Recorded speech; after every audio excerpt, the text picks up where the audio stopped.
সুপ্রিয় 2021 সালের এসএসসি পরীক্ষার্থীরা, তোমাদের যাদের ভূগোল ও পরিবেশ বিষয়টি রয়েছে এর পঞ্চম সপ্তাহের তৃতীয় অ্যাসাইনমেন্টটি নিয়ে তোমাদের সামনে হাজির হয়েছি। তোমাদের তৃতীয় অ্যাসাইনমেন্টে একটি প্রতিবেদন তৈরি করতে বলা হয়েছে যে রকি, ফুজিয়ামা ও ব্ল্যাক ফরেস্ট পর্বত এবং বাংলাদেশের মধুপুর চত্বর ও বদ্বীপ গঠন প্রক্রিয়ার উপর একটি প্রতিবেদন প্রণয়ন করে। এগুলো কোন কোন অঞ্চলে অন্তর্ভুক্ত এগুলো তোমাদের করতে হবে। এতে তোমাকে তিনটা নির্দেশনা দেওয়া আছে, ক, খ, গ। তোমরা ক, খ, গ আকারে লিখবা না, তোমরা একাধারে লিখে যাবা, ঠিক আছে? শুধু শিরোনামগুলো দিয়ে লিখে দিবা। ক, খ, গ, ঘ লিখলেও সমস্যা নাই, তোমরা না লিখলেও সমস্যা নাই। তো এই যে তিনটা নির্দেশনা দিয়েছে, এই তিনটা নির্দেশনা অনুযায়ী তোমাদের এখানে আরও ধাপগুলো দেওয়া আছে, কোন কোন ধাপ থাকবে এই বিষয়গুলো সম্পূর্ণ অ্যাসাইনমেন্টের মধ্যে থাকতে হবে, অন্যথায় তোমরা পূর্ণাঙ্গ মার্কস পাবা না। তোমরা পূর্ণাঙ্গ মার্কস পাওয়ার জন্য আমাদের ভিডিওটা প্রথম থেকে শেষ পর্যন্ত দেখে যাও, এবং প্রথম থেকে শেষ পর্যন্ত দেখার পরে ভালোভাবে বিষয়টা বোঝার পরে তোমরা লিখবা। হঠাৎ করে কপি করতে আগে থেকে যেও না, আগে বিষয়টা বোঝার চেষ্টা করো, ঠিক আছে? তাহলে শুরু করে আসো। ভূপৃষ্ঠের পরিবর্তন প্রক্রিয়া। ভূপৃষ্ঠের পরিবর্তন প্রক্রিয়া বা ভূপ্রক্রিয়া বলতে নানা প্রাকৃতিক শক্তি দ্বারা ভূপৃষ্ঠের ভূমিরূপে অনবরত নানা রকমের পরিবর্তন সংঘটিত হওয়াকে বোঝায়। প্রাকৃতিকভাবে ভূমিরূপের এই পরিবর্তন প্রক্রিয়াকে ভূ আন্দোলন ও ভূ আলোড়ন নামেও অভিহিত করা হয়। ভূ অভ্যন্তরস্থ তাপ শক্তি, মাধ্যাকর্ষণ শক্তি ও সৌরশক্তির সাহায্যে ভূ অভ্যন্তরে প্রতিনিয়ত ভূ আন্দোলন সংঘটিত হয়ে চলেছে।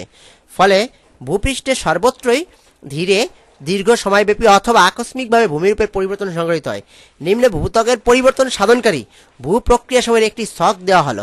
তোমাদের এখানে যে ছকটা দিছি এটা তোমাদের বইয়ের মধ্যে আছে, তোমরা এই ছকটিই দিবা। তোমাদের বইয়ের মধ্যে কিন্তু এই ছকটা আছে, এই ছকটা হুবহু লিখে দিবা, কারণ এটা কি ভূ পরিবর্তনের প্রক্রিয়ার বিভিন্ন ধাপগুলো এখানে সুন্দরভাবে আলোচনা করেছে। তোমরা এটা সুন্দরভাবে উপস্থাপনকে এক পৃষ্ঠা এটা তুলে দিবা।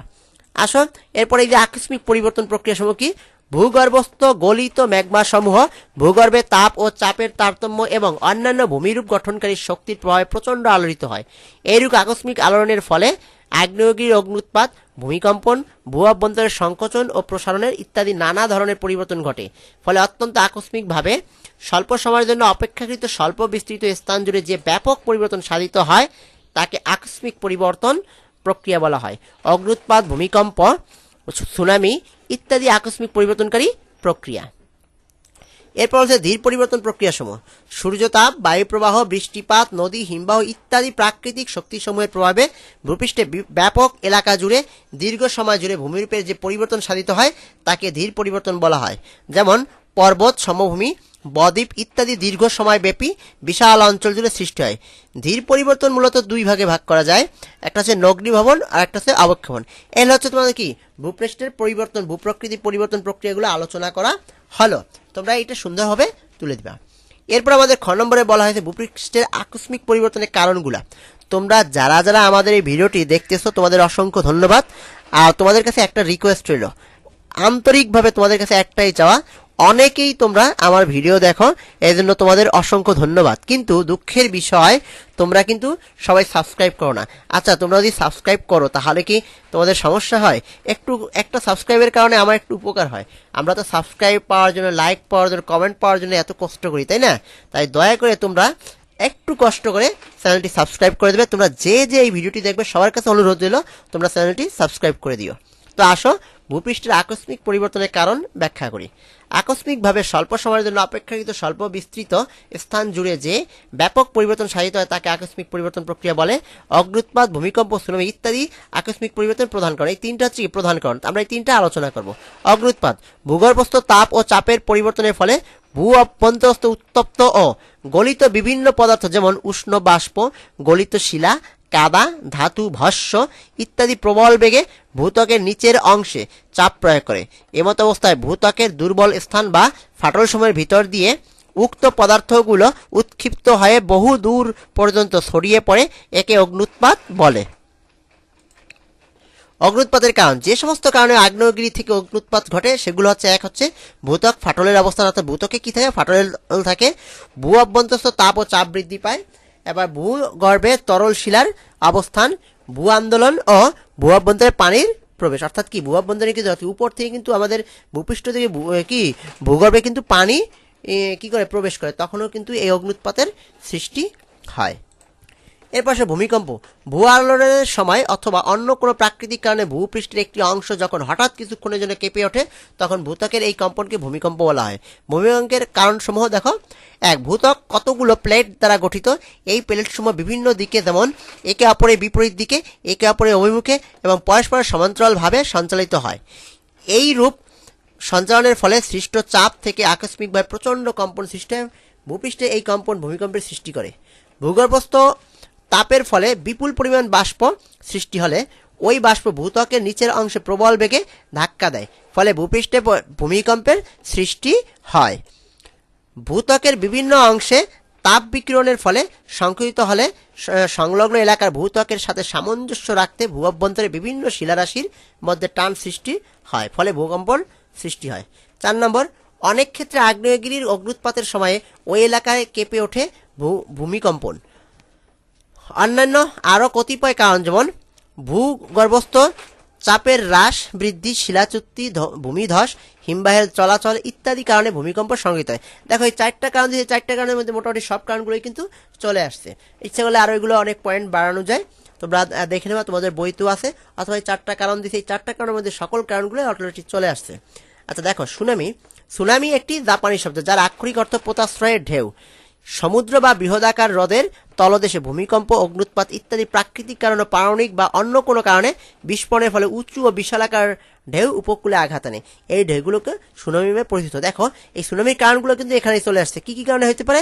হ্রদের তলদেশে ভূমিকম্প হতে পারে, অগ্নুৎপাত, এরপরে প্রাকৃতিক কারণে, পারমাণবিক বা অন্য কোনো কারণে বিস্ফোরণের ফলে উঁচু, এইগুলো সব দেখো এইগুলো কি সুনামির কারণগুলো অলরেডি তার সংজ্ঞার মধ্যে চলে আসছে, যে কারণে আর এটার জন্য আলাদা কারণ দেওয়ার প্রয়োজন নাই। এখন আসলে পৃথিবীর প্রধান ভূমিরূপের বৈশিষ্ট্য। ভূমিরূপ বলতে ভূপৃষ্ঠে সৃষ্ট নানা ধরনের ভূপ্রাকৃতিক গঠন, অর্থাৎ সমভূমি, মালভূমি, পর্বত ইত্যাদি বোঝায়। এই ভূমিরূপগুলো কয়েক হাজার মিলিয়ন বছরব্যাপী নানা প্রাকৃতিক শক্তির দ্বারা ক্ষয়প্রাপ্ত, সঞ্চিত, অবনমিত ও উত্থিত হয়ে সৃষ্টি হয়েছে। ভূমিরূপের এই পরিবর্তন প্রক্রিয়া বর্তমানেও কার্যকর রয়েছে এবং ভবিষ্যতেও ক্রিয়াশীল থাকবে। সদা পরিবর্তনশীল এই ভূমিরূপ সমূহকে গঠন বৈশিষ্ট্য প্রাকৃতির উপর নির্ভর করে মোট 3 ভাগে ভাগ করা হয়েছে। এগুলো হলো পর্বত, মালভূমি, সমভূমি। প্রিয় শিক্ষার্থীরা, তোমরা যারা যারা আমাদের এই ভিডিওটি দেখতেছো তোমাদের সবাইকে অসংখ্য ধন্যবাদ। তোমাদের কাছে একটাই আকুল আবেদন যে তোমরা যেন অবশ্যই আমাদের এই চ্যানেলটি সাবস্ক্রাইব করে দাও। দয়া করে তোমরা এই ভিডিওটি প্রথম থেকে শেষ পর্যন্ত দেখে আমাদের চ্যানেলটি অবশ্যই সাবস্ক্রাইব করবে। যদি আমার ভিডিওটি একেবারে পছন্দ নাও হয় তারপর তোমরা চ্যানেলটি সাবস্ক্রাইব করবে, এটা তোমাদের কাছে অনুরোধ রইল। পর্বত, সমুদ্র সমতল থেকে অন্তত 1000 মিটারের অধিক উঁচু সুবিস্তৃত খাড়া ঢাল বিশিষ্ট শিলাস্তূপকে পর্বত বলে। অপরদিকে সমুদ্রপৃষ্ঠ থেকে 600 থেকে 1000 মিটার উঁচু স্বল্প বিস্তৃত শিলাস্তূপকে পাহাড় বলে। পর্বতের ভূপ্রকৃতি বন্ধুর, ঢাল খুব খাড়া এবং সাধারণত চূড়া বিশিষ্ট। কোনো কোনো পর্বত বিচ্ছিন্নভাবে অবস্থান করে, যেমন পূর্ব আফ্রিকার কিলিমাঞ্জারো। আবার কিছু পর্বত অনেকগুলো পৃথক শৃঙ্গসহ ব্যাপক এলাকা জুড়ে অবস্থান করে, যেমন হিমালয় পর্বত। উৎপত্তিগত বৈশিষ্ট্য ও গঠন প্রকৃতি ভিত্তিতে পর্বত প্রধানত 4 প্রকার, তথা 1 ভঙ্গিল পর্বত, আগ্নেয় পর্বত, চুক্তি স্তূপ পর্বত, ল্যাকোলিথ পর্বত। আচ্ছা এই চুক্তি স্তূপ কিন্তু 2টা বিষয় নিয়ে একটা হয়, এটা খেয়াল করবা। দেখো ভঙ্গিল পর্বত স্তরীভূত পাললিক শিলা পার্শ্ব ভাঁজ পড়ে যে পর্বত গঠিত হয়েছে তাকে ভঙ্গিল পর্বত বলে। এশিয়ার হিমালয়, ইউরোপের আলপস, উত্তর আমেরিকার রকি, অর্থাৎ তোমাদের এখানে রকি পর্বতের কথা বলা হয়েছে, রকি পর্বতটা হচ্ছে কি একটি ভঙ্গিল পর্বত, এটা খেয়াল রাখবা। এরপরে আগ্নেয় পর্বত, অভ্যন্তরস্থ ম্যাগমা ভূপৃষ্ঠে ফাটল দিয়ে বেরিয়ে এসে ফাটলের চারিদিকে জমাট বেঁধে উঁচু মোচাকৃতির যে ভূমিরূপ তৈরি করে তাকে আগ্নেয়গিরি বলে। আগ্নেয়গিরি থেকে উদ্গৃহীত পদার্থ সঞ্চিত ও জমাট বেঁধে আগ্নেয় পর্বত সৃষ্টি হয়। এটি সঞ্চয়জাত পর্বত নামে পরিচিত। ইতালির ভিসুভিয়াস পর্বত, কেনিয়ার কিলিমাঞ্জারো পর্বত, জাপানের ফুজিয়ামা ইত্যাদি হচ্ছে কি তোমার আগ্নেয় পর্বত। চুক্তি স্তূপ পর্বত, দেখো ভূ আলোড়নের সময় ভূপৃষ্ঠের শিলাস্তরের প্রসারণ এবং সংকোচনের সৃষ্টি হলে ভূত্বকে ফাটলের সৃষ্টি হয়। কালক্রমে ফাটল বরাবর ভূত্বকের উপরে শিলাসমূহ ক্রমে স্থানচ্যুত হয়, যা চুক্তি নামে পরিচিত। ভূত্বকের এই স্থানচ্যুতির ফলে একটি বিশাল শিলাখণ্ড উপরে বা নিচে দিকে সরে যায়। চুক্তির ফলে উঁচু হওয়া অংশকে স্তূপ পর্বত বলে। ভারতের বিন্দা ও সাতপুরা পর্বত, জার্মানির ব্ল্যাক ফরেস্ট পর্বত হচ্ছে তোমার কি এই চুক্তি স্তূপ পর্বত। ল্যাকোলিথ পর্বত, ভূ অভ্যন্তর থেকে গলিত শিলা বা ম্যাগমা বিভিন্ন উপায়ে ভূপৃষ্ঠে বের হয়ে আসার চেষ্টা করে, কিন্তু কোনো কোনো ক্ষেত্রে ম্যাগমাসমূহ বাধা পেয়ে ভূপৃষ্ঠের বাইরে না এসে ভূত্বকের নিচে জমাট বেঁধে ঊর্ধ্বমুখী চাপের কারণে স্ফীত হয়ে ভূত্বকের অংশবিশেষ গম্বুজ আকার ধারণ করে। এভাবে সৃষ্ট শৃঙ্গবিহীন সামান্য খাড়া ঢাল বিশিষ্ট ও স্বল্প অঞ্চল বিস্তৃত এই পর্বতকে ল্যাকোলিথ পর্বত বলে।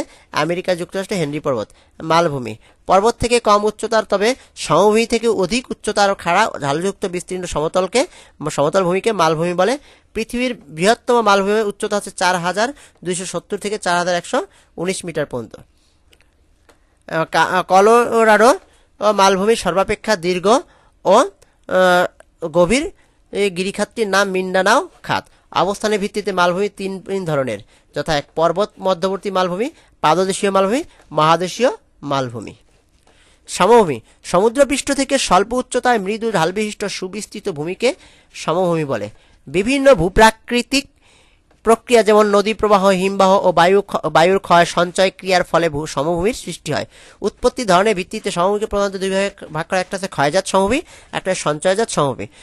ক্ষয়জাত সমভূমি বিভিন্ন প্রাকৃতিক শক্তি যেমন নদী প্রবাহ, বায়ু প্রবাহ এবং হিমবাহের ক্ষয়ক্রিয়ার ফলে কোনো উচ্চভূমি ক্ষয়প্রাপ্ত হয়, নিচু হয়ে ক্ষয়জাত সমভূমির সৃষ্টি হয়। অ্যাপালেসিয়ান পাদদেশীয় সমভূমি, ফিনল্যান্ড ও সাইবেরিয়ার সমভূমি এ ধরনের ক্ষয়জাত সমভূমি। বাংলাদেশের মধুপুরের চত্বর ও বরেন্দ্র ভূমি দুটি ক্ষয়জাত সমভূমির উদাহরণ। তাহলে খেয়াল করো, বাংলাদেশের মধুপুর চত্বর যেটা বলা হয়েছে সেটা কি বরেন্দ্র ও দুটি ক্ষয়জাত সমভূমির উদাহরণ। এরপরে সঞ্চয়জাত সমভূমি বিভিন্ন প্রাকৃতিক শক্তি যেমন নদী প্রবাহ, বায়ু প্রবাহ এবং হিমবাহ প্রভৃতি প্রাকৃতিক শক্তি দ্বারা ক্ষয়প্রাপ্ত পলি, বালুকণা, ধূলিকণা বাহিত হয়ে নিম্ন অঞ্চলসমূহে সঞ্চিত হতে থাকে। এরূপে সঞ্চিত হতে হতে কালক্রমে যে সমভূমি সৃষ্টি হয় তাকে সঞ্চয়জাত সমভূমি বলে। যেমন নদীর পলি অবক্ষেপণের মাধ্যমে সৃষ্ট প্লাবন সমভূমি, নদীর মোহনায় কাছাকাছি এসে নদীর সঞ্চয়ের মাধ্যমে সৃষ্ট বদ্বীপ যেটা। আবার শীত প্রধান এলাকায় হিমবাহের গ্রাবরেখা দ্বারা সঞ্চয়কৃত পলি থেকে গড়ে ওঠা হিমবাহ সমভূমি। বাংলাদেশ একটি সঞ্চয়জাত সমভূমি গঠিত বদ্বীপ। তাহলে আশা করি তোমরা ভিডিওটি প্রথম থেকে শেষ পর্যন্ত দেখে কিছুটা হলেও উপকৃত হয়েছো। তোমরা যারা প্রথম থেকে শেষ পর্যন্ত ভিডিওটি দেখছো তোমাদের অসংখ্য ধন্যবাদ। আবার শেষবারের মতো বলি, তোমরা দয়া করে অবশ্যই চ্যানেলটি সাবস্ক্রাইব করো। যদিও ভিডিওটি তোমাদের একটু ভালো লাগে নাই, তারপর তোমরা সাবস্ক্রাইব করে একটু উপকার করো। তবে সবাইকে ধন্যবাদ। আল্লাহ হাফিজ।